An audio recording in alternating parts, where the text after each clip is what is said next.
नमस्कार, तुम्हा सर्वांचं मराठी पाककला किचनमध्ये मी दीप्ती स्वागत करते। आज आपण बनवणार आहोत मसाला दूध। त्यासाठी साहित्य काय काय लागणार आहे ते बघूया। साखर आणि वेलची घालून केलेली बारीक पूड आहे, साखर, काजू गरम पाण्यामध्ये भिजत टाकलेले, बदाम गरम पाण्यामध्ये भिजत ठेवलेले आहेत, चारोळ्या, काजू बदाम आणि पिस्त्याचे काप, आवश्यकतेनुसार केशर आणि गॅसवरती मी 1 लिटर दूध तापत ठेवलेले आहे। ते थोडंसं आपल्याला आटून घ्यायचं आहे।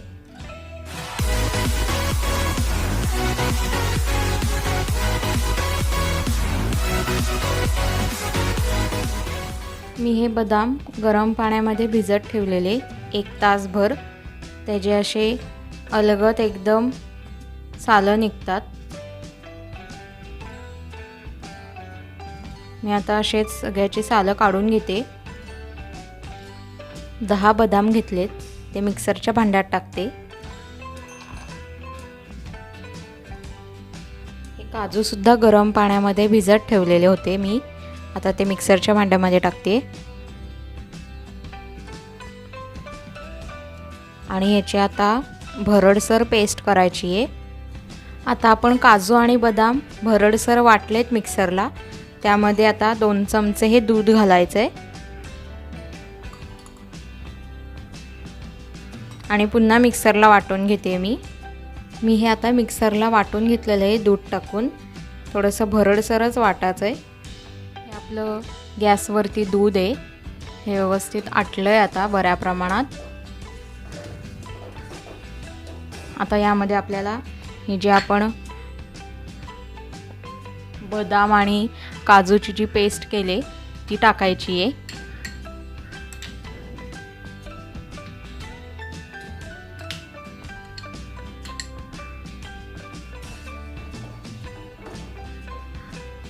त्याला आता शिजून द्यायचं आहे छानपैकी, म्हणजे आता ते बऱ्या प्रमाणात आटेल अजून। आणि त्यामध्ये आता हे काजू बदाम आणि पिस्त्याचे थोडे काप टाकायचे आहेत, म्हणजे तेही थोडे शिजून होतील। आणि थोडे मी गार्निशिंगसाठी ठेवून देते।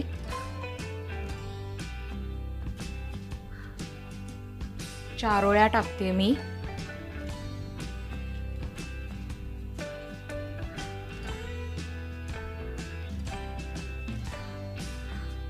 अंदाजेच टाकायच्या चारोळ्या सुद्धा, तुमच्या आवडीनुसार तुम्ही हे कमी जास्त करू शकता।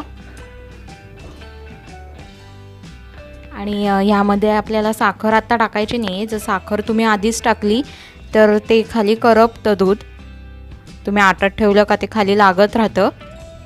आणि आज कोजागिरीच्या निमित्त हे तुम्हाला मी मसाला दूध दाखवते, ते तुम्ही नक्की करा आणि मला कमेंट करून नक्की सांगा की ही रेसिपी तुम्हाला कशी वाटली ते। आणि मित्रमैत्रिणींना नक्की ही व्हिडिओ शेअर करा आणि माझ्या चॅनलला तुम्ही अजून सबस्क्राईब केलं नसेल तर नक्की सबस्क्राईब करा आणि बेल आयकॉन सुद्धा दाबा, म्हणजे तुम्हाला माझ्या नवीन नवीन व्हिडिओंचं नोटिफिकेशन मिळेल। आपल्याला आता हे साधारण 3 ते 4 मिनिटं दूध अजून उकळू द्यायचं आहे।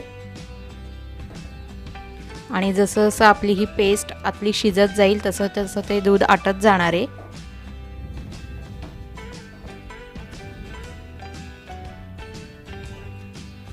ते जसं जसं घट्ट घट्ट दाटसर होत जाईल तसं त्याचा कलर बदलत जाईल दुधाचा।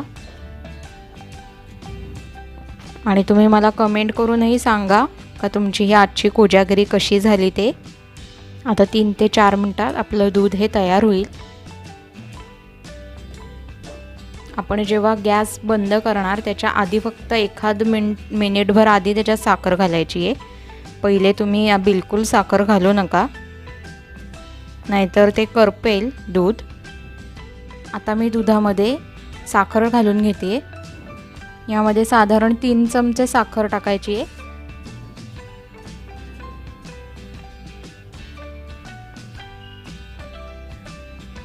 कारण की आपण दूध जेव्हा आटवतो ना तेव्हा त्याच्यामध्ये गोडी तयार होते आटलेल्या दुधामध्ये आधीच।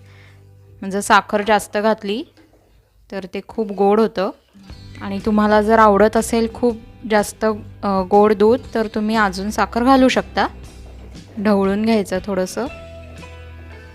साखर टाकल्यावर थोडं हलवायला लागतं, कारण की दूध आपल्याला करपून नाही द्यायचं. खालून जर करपलेला असा मग वास येतो दुधाला,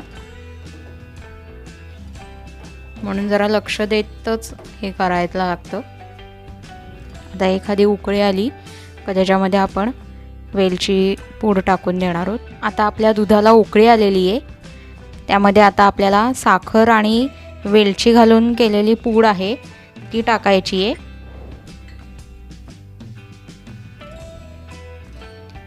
एक चमचा टाकते.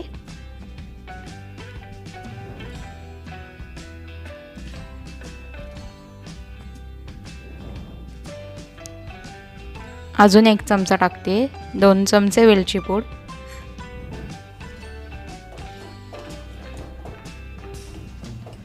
असा दुधाचा कलर थोडा चेंज होतो, मस्त स्मेल येते.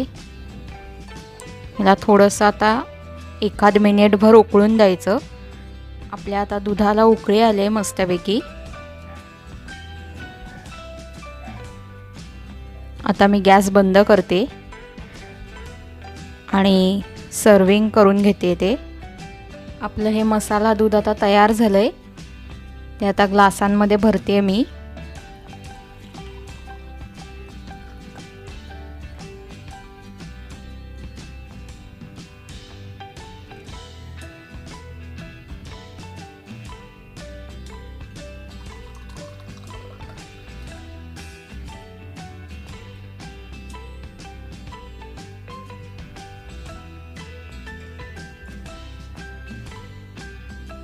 वरतून गार्निशिंगसाठी काजू बदाम पिस्त्याचे काप टाकते.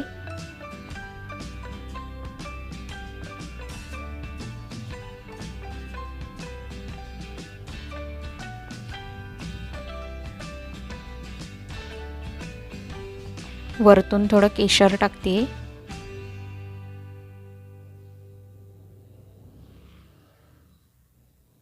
ऑप्शनल आहे.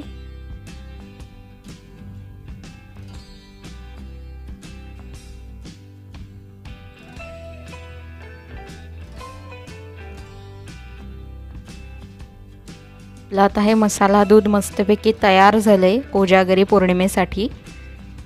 आणि तुम्हा सर्वांना माझ्याकडून कोजागरी पौर्णिमेच्या खूप खूप शुभेच्छा. तुम्ही वेळात वेळ काढून हा व्हिडिओ बघितल्याबद्दल तुम्हा सर्वांचे खूप खूप धन्यवाद.